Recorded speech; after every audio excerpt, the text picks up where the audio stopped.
আল্লাহ তুমি আমার গুনাহগার উম্মতকে বাঁচাও।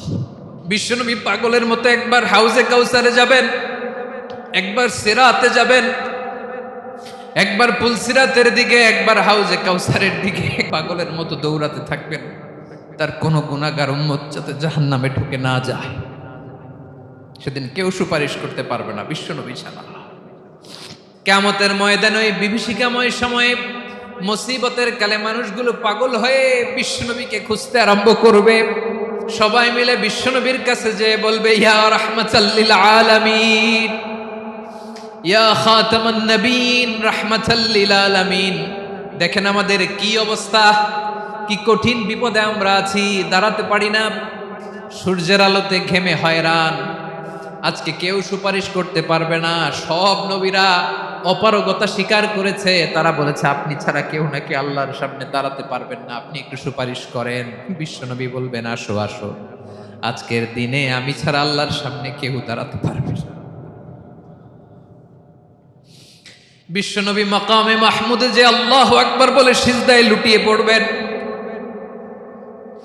আল্লাহ রাব্বুল আলামিন বিশ্বনবীকে এমন কিছু চমৎকার শব্দ শিখাবেন, ওই শব্দগুলো দিয়ে আল্লাহর প্রশংসা করে বিশ্বনবী কাঁদতে আরম্ভ করবেন। বিশ্বনবী এমন ভাবে অজর দ্বারায় সিজদায় লুটিয়ে পড়ে কাঁদবেন, রব্বুল আলামিনের রহমতের দরিয়ায় জোশ লেগে যাবে।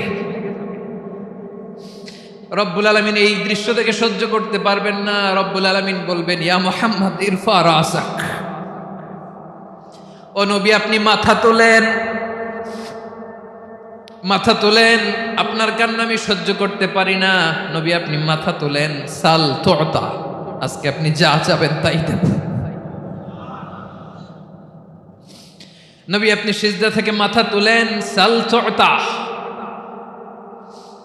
যা চাবেন তাই দেব। ওয়াশফা তুশাফা, যার জন্য সুপারিশ করবেন তার সুপারিশ কবুল করে নেব। বিশ্বনবী এবার মাথা তুলবেন। যে বিভীষিকাময় সময়ে প্রত্যেক নবী বলেছেন আমি পারবো না, প্রত্যেক নবী বলেছেন নফসি নফসি, আমার কি হবে আমি জানি না, আল্লাহ আমারে বাঁচাও। প্রতিটি নবী বলবে নফসি নফসি, আল্লাহ তুমি আমারে বাঁচাও, আমারে বাঁচাও। বিশ্বনবী মাথা তুলবেন, তুলে বলবেন রব্বি হাবলি উম্মতি, আল্লাহ তুমি আমার গুনাহগার উম্মতকে বাঁচাও। এই দুনিয়ার বুকে রব্বুল আলামিন সব নবীকে একটা করে দাওয়া মুস্তাজাবা দিয়েছেন, মানে যে দোয়া করলে কবুল হয়ে যায় সাথে সাথেই। দাও বিহা, দুনিয়ার সব নবীরা ওই দোয়াটা দুনিয়ায় করে ফেলেছে। সব নবীকে আল্লাহ একটা করে দোয়া দিয়েছেন, নবী দোয়া করলেই কবুল। সব নবীরা ওই দোয়া করে ফেলেছে দুনিয়াতে। বিশ্বনবী বলেন আমি করি নাই। ওয়া ইন্নী আখতাবি দাওয়াতি শাফাআতান লি উম্মতি ইয়াউমাল কিয়ামাহ, আমার ওই স্পেশাল দোয়াটা আমি দুনিয়ার বুকে কঠিন বিপদে পড়েও কোনোদিন করি নাই। আমি আমার স্পেশাল দোয়াটা কিয়ামতের দিন আমার গুনাহগার উম্মতকে সুপারিশের জন্য রেখে দিয়েছি। আল্লাহ বলবেন নবী ইরফা রাসাক, মাথা তোলেন, আর কাটবেন না। বিশ্বনবী মাথা তুলবেন, আল্লাহ বলবেন সাল তুতা, আপনি যা চাবেন তাই দেব। ওয়াশফা তুশাফা, সুপারিশ করেন, সুপারিশ কবুল করব। বিশ্বনবী বলবেন আল্লাহ ওই স্পেশাল দোয়াটা দুনিয়াতে করি নাই, আজকে আমি তোমার দরবারে দাঁড়িয়ে কিয়ামতের দিন ওই দোয়াটা করছি। আল্লাহ আমার যে উম্মতের হৃদয়ে যাররা পরিমাণ ঈমান আছে, আমার একটা উম্মতকেও তুমি জাহান্নামে ঢুকাতে পারবা না। বিশ্বনবী পাগলের মতো একবার হাউজে কাউসারে যাবেন, একবার সিরাতে যাবেন, একবার পুলসিরাতের দিকে, একবার হাউজে কাউসারের দিকে পাগলের মতো দৌড়াতে থাকবেন। তার কোনো গুনাহগার উম্মত যাতে জাহান্নামে ঢুকে না যায়। সেদিন কেউ সুপারিশ করতে পারবে না বিশ্বনবী ছাড়া। এজন্য 5 নম্বরে আল্লাহ বললেন মান যাল্লাযী ইয়াশফাউ ইনদাহু ইল্লা বিইযনিহি, কার সাহস আছে, কার এত বড় বুকের পাটা কিয়ামতের কঠিন দিন আল্লাহর সামনে দাঁড়িয়ে সুপারিশ করবে? কারো ক্ষমতা নেই, কারো ক্ষমতা নাই। বিশ্বনবী সেদিন সিজদায় পড়ে উম্মতের জন্য কাঁদবেন, সবাই কাঁদবে নফসি নফসি, আল্লাহ আমারে বাঁচাও, আল্লাহ আমারে বাঁচাও। বিশ্বনবী বলবেন উম্মাতি উম্মাতি, বিশ্বনবী আমার জন্য কাঁদবেন, আপনার জন্য কাঁদবেন, আমাদের জন্য সেদিন কেঁদে কেঁদে জাহান্নামের দরজায় দাঁড়িয়ে আমাদেরকে টেনে টেনে জান্নাতে ঢুকাবেন। এজন্য এই বিশ্বনবীর ভালোবাসা যেন আমাদের হৃদয়ে ভরপুর থাকে। আমার ভাইয়েরা, প্রতি শুক্রবার বিশ্বনবীর উপরে বেশি বেশি যেন আমরা দুরূদ পড়ি। আমরা যখন বিশ্বনবীর সালাম দেই, দুরূদ পড়ি, একদল স্পেশাল ফেরেশতা আছে যারা বিশ্বনবীর দুরূদটা নিয়ে সরাসরি বিশ্বনবীর রওজায় যায়, যে বলে অমুকের বেটা অমুক আপনারে সালাম দিয়েছে। বিশ্বনবী নিজ কবরের থেকে নিজেই সালামের উত্তর দেয়। বিশ্বনবীর ভালোবাসা যেন আমাদের হৃদয়ে থাকে, বিশ্বনবীর সুন্নাহ দিয়ে যেন আমাদের জীবনটাকে সাজাই। পারা যাবে ইনশাআল্লাহ। বিশ্বনবীর ভালোবাসা ছাড়া কেউ জান্নাতে ঢুকতে পারবে। বিশ্বনবীর পক্ষে আমরা বলব, বিশ্বনবীর পক্ষে আমরা লিখব, বিশ্বনবীর জন্য আমরা আমাদের কলিজার রক্ত বিলিয়ে দিব, ঠিক কিনা বলেন? সেদিন বিশ্বনবী ছাড়া কেউ সুপারিশ করতে পারবে না। 5 নম্বর আল্লাহ বললেন, মান যাল্লাযী ইয়াশফাউ ইনদাহু ইল্লা বিইذনি, কে আছে সুপারিশ করবে আল্লাহর সামনে আর আপনি আপনার বাবার দরবারে যে সেজদা দেন? হ্যাঁ, ইব্রাহিম আলাইহিস সালাম থারথার করে কাঁপবে আর বলবে নাফসি নাফসি, আল্লাহ আমারে বাঁচাও। মুসা আলাইহিস সালাম থারথার করে কাঁপবে, আল্লাহ নাফসি নাফসি, আমারে বাঁচাও। আর আপনি পীরের দরবারে যে সেজদা দেন? কোথায় আছেন আপনি? খবরদার, কেউ বাঁচাতে পারবে না। যাকে ইল্লা আল্লাহ যাকে অনুমতি দেন, বিশ্বনবীকে দিবেন, নবীদেরকে দিবেন, এরপরে আল্লাহ তার স্পেশাল ওয়ালিদেরকে, মুত্তাকিনদেরকে, শহীদদেরকে, সিলেক্টেড বান্দাদেরকে দিবেন। কিন্তু কাকে দিবেন, কার জন্য দিবেন, দুনিয়ার কেউ জানে না। একজন ছাড়া, তিনি কে? আল্লাহর ওয়ালিদেরকে, নেককার লোকদেরকে আল্লাহ সুপারিশের অনুমতি দিবেন। কিন্তু আপনি যারে মানেন, যার পায়ে সেজদায় লুটিয়ে পড়ে থাকেন, তারে যে আল্লাহ দিবেন, এটার কোনো গ্যারান্টি আছে? কথা বলেন। এজন্য জপতে হবে একজনের নাম, আওয়াজ করে বলুন, তিনি কে? আয়াতুল কুরসির 5 নাম্বার কথা হচ্ছে, সেদিন কেউ কারো উপকারে আসবে না, সুপারিশ করার সুযোগ পাবে না, আল্লাহ যাকে অনুমতি দেয় তিনি ছাড়া। আল্লাহ যদি কাউকে দয়া করে অনুমতি দেয় তাহলে করতে পারবে, তাহলে পারবে। সেই কিয়ামতের দিনটা বড্ড ভয়ঙ্কর, কেউ সুপারিশ করার সাহস পাবে না। আরে আমার অবস্থা কি আমি জানি না, আমি আবার কারোর জন্য সুপারিশ করব? কথা বুঝেন নাই? আমার কি হবে আমি জানি, তা আমি আরেকজনের নিয়ে টেনশন করার সুযোগ কোথায়? ইয়া নাফসি ইয়া নাফসি, আল্লাহ আমারে বাঁচাও, আমারে বাঁচাও, আমারে বাঁচাও। কাঁদতে কাঁদতে মানুষ হয়রান হয়ে যাবে, এ নাকি আবার আরেকজনের বাঁচাবে। বিশ্বনবী বলেন, বিশ্বনবী একবার ছাগলের রান খাচ্ছিলেন, রান খেতে খেতে বিশ্বনবী বলেন, আনা সাইয়্যিদুন নাসি ইয়াউমাল কিয়ামা, আমি কিয়ামতের দিন সর্বশ্রেষ্ঠ হব, মানুষের মধ্যে সর্বশ্রেষ্ঠ সেরা আমি বিশ্বনবী। আলহামদুলিল্লাহ পড়েন। বিশ্বনবী বলেন, সেদিনটা বড্ড ভয়ঙ্কর, সেদিন কেউ কারো কোনো উপকারে আসবে না, বন্ধু বন্ধুর কাজে আসবে না, স্ত্রী স্বামীর উপকারে আসবে না, স্বামী স্ত্রীর উপকারে আসবে না, পীর সাহেব মুরিদরে বাঁচাতে পারবে না, মুরিদ পীর সাহেবরে বাঁচাতে পারবে না, নেতা কর্মীর পরিচয় দিবে না, কর্মী নেতার পরিচয় দিবে না, ভাই বোনকে চিনবে না, বোন ভাইকে চিনবে না, বাবা তার সন্তানকে চিনবে না, মেয়েকে দেখে মা দৌড়ে দৌড়ে পালাবে। বড্ড ভয়ঙ্কর দিন। বিশ্বনবী বলবেন, জমিনটা এখনকার মতো থাকবে না, পুরো জমিনটা সমান হয়ে যাবে, ফ্ল্যাট। এখন তো গোল, তখন ফ্ল্যাট। সবাই এক জমিনের উপরে দাঁড়াবে, সূর্যটা মাথার কাছে চলে আসবে, সূর্যের গরমে মানুষের মাথার মগজ গলে গলে কানের ছিদ্র, নাকের ছিদ্র দিয়ে বেয়ে বেয়ে পড়বে। সবাই হয়রান, পেরেশান, ক্লান্ত শ্রান্ত। মানুষগুলো বলবে বাঁচার কোনো উপায় নাই। 50,000 বছর মানুষ এরকম দৌড়াবে, চিৎকার করবে, কাঁদবে, বাঁচার কোনো উপায় নাই। সবাই বলবে, আল্লাহ যদি বিচারটা শুরু করতো, যা হবার হবে, আগে বিচার শুরু করুন। বিচারই শুরু হয় না, বিচার শুরু হইতেই 50,000 বছর। আল্লাহ, 50,000 বছর, 5,000, 15,000 না, 50,000 বছর এরকম যাবে। মানুষগুলো কাঁদতে কাঁদতে বলবে, চলো আমরা আদম আলাইহিস সালামের কাছে যাই, যেন আল্লাহর যে সুপারিশ করে, আল্লাহ আপনি বিচার শুরু করেন। কিয়ামতের ময়দানে সবাই মিলে সাইয়েদনা আদম আলাইহিস সালামের কাছে যেয়ে বলবে, ইয়া আবাল বাশার, ইয়া আউওয়ালাল আম্বিয়া, ও আদম নবী, আপনি দুনিয়ার বুকে প্রথম নবী। আল্লাহ নিজ হাতে আপনারে 60 হাত লম্বা করে বানিয়েছেন। আপনার সম্মানে ফেরেশতাদেরকে সেজদা দিতে বলেছেন। দুনিয়ার প্রথম নবী, প্রথম মানুষ আপনি। আপনি আল্লাহর যে সুপারিশ করেন যেন আল্লাহ বিচার শুরু করে। আদম আলাইহিস সালাম বলবেন আমি পারবো না, কারণ আল্লাহ আমাকে একটা নিষিদ্ধ গাছের কাছে যেতে নিষেধ করেছিল, আমি ভুল করে এই গাছের ফল খেয়েছি। নাফসি নাফসি, আজকে আমার কি হবে আমি জানি না, আমি বড় লজ্জিত। আমারে যদি আল্লাহ জিজ্ঞেস করে কেন খাইছিলাম, আমার কোনো উত্তর নাই, তোমারে বাঁচামো কেমনে আমি? নবীরা থার থার করে কাঁপবে সেদিন। আদম আলাইহিস সালাম বলবেন আমি পারবো না, মাফ করো আমাকে, আমি পারবো না। ওই যে ভুল করে গন্ধম খেয়ে ফেলেছি, নিষিদ্ধ গাছের ফল খেয়ে ফেলেছে, আমি বড় লজ্জিত, অনুতপ্ত, আমি পারবো না।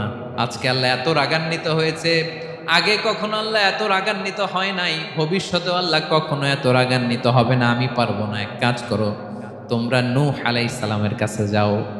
কোন নবী? লোকেরা এবার পাগলের মতো দৌড়াতে দৌড়াতে আল্লাহর নবী নূহ আলাইহিস সালামের কাছে যেয়ে বলবে, ইয়া নবী আল্লাহ নূহ, আনতা আউয়ালুর রুসুলি ফিল আরদ, আপনি জমিনে প্রথম রাসূল। আদম আলাইহিস সালাম নবী ছিলেন, রাসূল ছিলেন না। এই দুনিয়ার বুকে প্রথম রাসূল ছিলেন আল্লাহর নবী নূহ আলাইহিস সালাম। সবাই বলবে ও নবী আল্লাহ নূহ, রাসূল আল্লাহ নূহ, আল্লাহ আপনাকে আবদান শাকুরা, শুকরগুজার বান্দা বলে কোরআনে বলেছে। কোরআনে নূহ আলাইহিস সালামের নামেও সূরা আছে না নাই? আপনি আল্লাহর প্রিয় বান্দা, প্রিয় রাসূল। দেখেন আমাদের কি দশা, ঘামতে ঘামতে শেষ। জমিনটা তামার জমিন, সূর্যটা মাথার কাছে, কি করবো আর পারি না, ঘামতে ঘামতে আর কত ঘামবো, কত দাঁড়িয়ে থাকবো। আল্লাহরে যে বলেন বিচার যেন শুরু করে। নূহ আলাইহিস সালাম বলবেন আমিও পারবো না, আমিও পারবো না। আমি আমার ছেলের জন্য এক কথা বলে ভুল করে ফেলছি। যখন মহাপ্লাবন হবে আমি বললাম আল্লাহ আমার কলিজার টুকরা সন্তান রে বাঁচান। আল্লাহ বললেন ও নূহ, সে তোমার সন্তান না, কারণ সে ঈমান আনে নাই, সে পাহাড়ের উপর দাঁড়িয়েছে, দেখি কেমনে সে বাঁচে। ওই যে আমি একটা না বুঝে আবদার করেছি, আল্লাহ আমার উপর রেগে গিয়েছিলেন। আজকে আল্লাহ ওই ব্যাপারে যদি আমারে প্রশ্ন করে, আমার কোনো জবাব নাই, আমি পারবো না, মাফ করো। তোমরা সবাই মিলে আল্লাহর খালিল ইব্রাহিম আলাইহিস সালামের কাছে যাও। লোকগুলো পাগলের মতো খুঁজতে আরম্ভ করবে, অযুত লক্ষ নিযুত কোটি মানুষের ভিড়ে আল্লাহর খালিল ইব্রাহিমকে যে বলবে ইয়া খালিলুল্লাহ, ও আল্লাহর খালিল, আল্লাহ আপনাকে বড্ড ভালোবেসেছেন, আপনি কাবা বানিয়েছেন, আল্লাহ আপনাকে বড্ড পছন্দ করেন। দেখেন আমাদের কি অবস্থা। আপনি যে আল্লাহর কাছে সুপারিশ করেন যেন আল্লাহ আজকে বিচার শুরু করে। আল্লাহর নবী ইব্রাহিম বলবেন আমিও পারবো না, আমি আমার জীবদ্দশায় 3টা মিথ্যা বলেছি। কয়টা? আসলে মিথ্যা না, একটু টুইস্ট করে কৌশল করে কথা বলেছিলেন, ওইটাকে হাদিসে মিথ্যা বলা হয়েছে। আমি জীবনে 3টা মিথ্যা বলেছি, জীবন বাঁচানোর তাগিদে কৌশল করে 3টা কথা বলেছি। আজকের এই কঠিন ময়দানে আল্লাহ যদি ওই 3টা কথার ব্যাপারে জিজ্ঞেস করে, লজ্জায় আমি মাথা দেখাতে পারবো না, আমিও পারবো না, আমিও পারবো না। আজকে আল্লাহ এত রেগে আছে, আগে কখনো এত রাগে নাই, পরেও রাখবে না। তোমরা সবাই মিলে বনি ইসরাইলের নবী মূসা আলাইহিস সালামের কাছে যাও। সবাই এবার যাবে মূসা আলাইহিস সালামের কাছে, যে বলবে ইয়া নবী আল্লাহ মূসা, আপনি ছিলেন কালিমুল্লাহ, আল্লাহর সাথে সরাসরি কথা বলতেন। রব্বুল আলামিন আপনাকে তাওরাত কিতাব দিয়েছেন, আপনি যে একটু সুপারিশ করেন। আল্লাহর নবী মূসা বলবেন মাফ করো, আমিও পারবো না, আমি দুনিয়ার বুকে ভুল করে একটা মানুষকে মেরে ফেলেছি। আমি মারছিলাম আদব শিক্ষা দেওয়ার জন্য এক থাপ্পড়, এই থাপ্পড়ে যে ওই লোক মরেই যাবে আমি জানতাম না। আজকে আল্লাহ যদি জিজ্ঞেস করে কেন মারলা, জবাব আছে? ওই লজ্জায় আমি অনুতপ্ত, আমি পারবো না, আমার এই কথা বলো না। আজকে আল্লাহ বড্ড রেগে আছে, আমি পারবো না। তোমরা আল্লাহর নবী ঈসা আলাইহিস সালামের কাছে যাও। কিয়ামতের ময়দানে মানুষগুলো পাগল পাড়া হয়ে আল্লাহর নবী ঈসা আলাইহিস সালামের কাছে যাবে, যে বলবে নবী ঈসা আপনি রূহুল্লাহ, বাবা ছাড়া আল্লাহ আপনাকে বানিয়েছেন, ইনজিল কিতাব দিয়েছেন, মৃত মানুষকে আপনি জীবিত করতে পারতেন। আজকের এই কঠিন বিপদের দিনে আপনি আমাদের সাহায্য করেন। আল্লাহর কাছে যে বলেন যেন বিচার শুরু করে।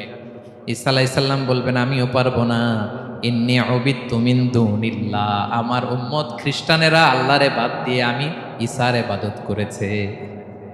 আমার মা ম্যারি আর আমাকে ডাকতো জেসাস ক্রাইস্ট, আমার ইবাদত করেছে। যদিও আমি আমার ইবাদত করতে বলি না, ঈসা আলাইহিস সালামও ইবাদত করতে বলেছেন একজনের, তিনি কে? আল্লাহ নবী সাল্লাল্লাহু আলাইহি সাল্লাম বলবেন আমিও পারবো না, আজকে আল্লাহ অনেক রেগে আছে, আমি পারবো না, তবে একটা পরামর্শ দিতে পারি, একটা সাজেশন দিতে পারি। আজকের দিনে এই কঠিন মুসিবতের কালে, এই কঠিন সময়ে কেউ আল্লাহর দরবারে দাঁড়িয়ে একটা টু শব্দ করার ক্ষমতা কারো নাই, একমাত্র আখিরি জামানার পয়গাম্বর বিশ্বনবী মুহাম্মদুর রাসূলুল্লাহ ছাড়া। মানুষগুলো এবার আগুনের মধ্যে পানি দিলে যেমনি আগুন নিভে যায়, দাউ দাউ করা হৃদয়ে জ্বলন্ত আগুন তাদের ঠান্ডা হবে। কিয়ামতের ময়দানে ওই বিভীষিকাময় সময়ে মুসিবতের কালে মানুষগুলো পাগল হয়ে বিশ্বনবীকে খুঁজতে আরম্ভ করবে।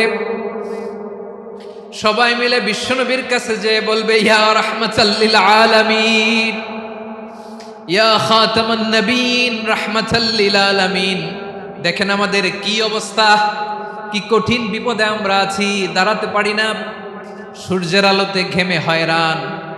আজকে কেউ সুপারিশ করতে পারবে না। সব নবীরা অপারগতা স্বীকার করেছে, তারা বলেছে আপনি ছাড়া কেউ নাকি আল্লাহর সামনে দাঁড়াতে পারবেন না, আপনি একটু সুপারিশ করেন। বিশ্বনবী বলবেন আসো আসো, আজকের দিনে আমি ছাড়া আল্লাহর সামনে কেউ দাঁড়াতে পারবে না। বিশ্বনবী বলবেন আল্লাহ, ওই স্পেশাল দোয়াটা দুনিয়াতে করি নাই, আজকে আমি তোমার দরবারে দাঁড়িয়ে কিয়ামতের দিন ওই দোয়াটা করছি। আল্লাহ, আমার যে উম্মতের হৃদয়ে যাররা পরিমাণ ঈমান আছে, আমার একটা উম্মতকেও তুমি জাহান্নামে ঢোকাতে পারবা না। বিশ্বনবী পাগলের মতো একবার হাউজে কাউসারে যাবেন, একবার সিরাতে যাবেন, একবার পুলসিরাতের দিকে, একবার হাউজে কাউসারের দিকে পাগলের মতো দৌড়াতে থাকবেন। তার কোন গুনাহগার উম্মত যাতে জাহান্নামে ঢুকে না যায়। সেদিন কেউ সুপারিশ করতে পারবে না বিশ্বনবী ছাড়া, কারো ক্ষমতা নাই। বিশ্বনবী সেদিন সেজদায় পড়ে উম্মতের জন্য কাঁদবেন, সবাই কাঁদবে নফসি নফসি, আল্লাহ আমারে বাঁচাও, আল্লাহ আমারে বাঁচাও। বিশ্বনবী বলবেন উম্মতি উম্মতি। বিশ্বনবী আমার জন্য কাঁদবেন, আপনার জন্য কাঁদবেন, আমাদের জন্য সেদিন কেঁদে কেঁদে জাহান্নামের দরজায় দাঁড়িয়ে আমাদেরকে টেনে টেনে জান্নাতে ঢুকাবেন। এজন্য এই বিশ্বনবীর ভালোবাসা যেন আমাদের হৃদয়ে ভরপুর থাকে। আমার ভাইয়েরা, প্রতি শুক্রবার বিশ্বনবীর উপরে বেশি বেশি যেন আমরা দুরূদ পড়ি। আমরা যখন বিশ্বনবীর সালাম দেই, দুরূদ পড়ি, একদল স্পেশাল ফেরেশতা আছে যারা বিশ্বনবীর দুরূদটা নিয়ে সরাসরি বিশ্বনবীর রওজায় যায়, যে বলে অমুকের বেটা অমুক আপনারে সালাম দিয়েছে। বিশ্বনবী নিজ কবরের থেকে নিজেই সালামের উত্তর দেয়। বিশ্বনবীর ভালোবাসা যেন আমাদের হৃদয়ে থাকে, বিশ্বনবীর সুন্নাহ দিয়ে যেন আমাদের জীবনটাকে সাজাই। পারা যাবে ইনশাআল্লাহ।